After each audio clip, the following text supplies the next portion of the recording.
வில்லாளன் பகுதி 11. அம்பு விடுபடும் கணம். அம்பு எய்வதில் 2 வகைகள் இருக்கின்றன.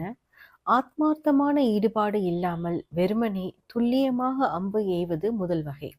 இவ்விதத்தில் அம்பு எய்யும் ஒரு வில்லாளன் வில்வித்தையின் உத்திகளின் மேதமை பெற்றிருந்தாலும் கூட அவன் தன்னுடைய இலக்கின் மீது மட்டுமே தன் கவனத்தை குவித்துள்ளான். அதன் காரணமாக அவன் வளர்ச்சியடையாமல் ஒரு தேக்க நிலையை அடைந்து விடுகிறான். பிறகு என்றேனும் ஒரு நாள் எல்லாமே ஒரு சடங்கு போல ஆகியிருப்பதைக் கண்டு வில்லின் மார்க்கத்தையே அவன் ஒட்டுமொத்தமாக கைவிட்டு விடுவான். 2வது வகை ஆத்மார்த்தமான ஈடுபாட்டுடன் அம்பு எய்வதாகும். இதில் ஒரு வில்லாளனின் நோக்கம் அவனுடைய அம்பின் பயணமாக உருமாறும் போது சரியான கணத்தில் அவனுடைய கைகள் திறக்கின்றன. நானின் ஒலி அங்குள்ள பறவைகளை பாட வைக்கின்றன. தொலைவில் இருக்கும் இலக்கை தாக்குகின்ற அந்த செயல் ஒருவன் தன்னைத்தானே எதிர்கொள்கின்ற ஒரு உணர்வை கிளர்ந்தெழ செய்கின்றது. நாணை வளைக்கவும் சரியான முறையில் சுவாசிக்கவும் இலக்கின் மீது கவனத்தை குவிக்கவும் நோக்கத்தை தெளிவுபடுத்தவும் நேர்த்தியான தோரணையை தக்க வைத்துக் கொள்ளவும் இலக்கை மதிக்கவும் எவ்வளவு முயற்சி தேவைப்பட்டது என்பதை நீ அறிவாய். ஆனால் நீ இன்னொரு விஷயத்தையும் புரிந்து கொள்ள வேண்டும். இவ்வுலகில் எதுவுமே நம்மோடு நீண்ட காலம் தங்குவதில்லை.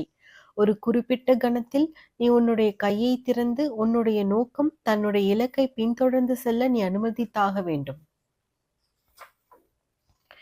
எனவே அந்த நேர்த்தியான தோரணைக்கும் சரியான நோக்கத்திற்கும் இட்டு வந்த அந்த அனைத்து நடவடிக்கைகளையும் நீ எவ்வளவுதான் நேசித்தாலும் உன்னுடைய அம்பின் இறகுகளை அதன் கூர்மையையும் அதன் வடிவத்தையும் கண்டு நீ எவ்வளவுதான் பிரமித்தாலும் அந்த அம்பு உன்னுடைய வில்லிலிருந்து விடுபட்டே ஆக வேண்டும். ஆனால் ஒரு வில்லாளன் தன் அம்பை விடுவிக்க தீர்மானிப்பதற்கு முன்பு அந்த அம்பால் விடுபட முடியாது. ஏனெனில் அதனால் வெகு தூரம் பயணிக்க முடியாது. ஒரு வில்லாளன் கச்சிதமான தோரணையை அடைந்து அவனுடைய கவனம் அந்த இலக்கின் மீது ஒன்று குவிகின்ற அந்த குறிப்பிட்ட கணம் கடந்து விட்டால் அந்த அம்பால் வில்லிலிருந்து விடுபட முடியாது. ஏனெனில் அந்த தோரணையும் கவனக்குவிப்பையும் அடைவதற்கு மேற்கொள்ளப்பட்ட முயற்சிகளால் உடல் களைத்துவிடும். அதனால் அந்த வில்லாளனின் கை நடுங்க தொடங்கிவிடும். வில்லும் வில்லாளனும் இலக்கும் பிரபஞ்சத்தின் ஒரே புள்ளியில் இருக்கின்ற அக்கணத்தில்தான் அம்பு விடுபட வேண்டும். இது உத்வேகம் என்று அழைக்கப்படுகின்றது.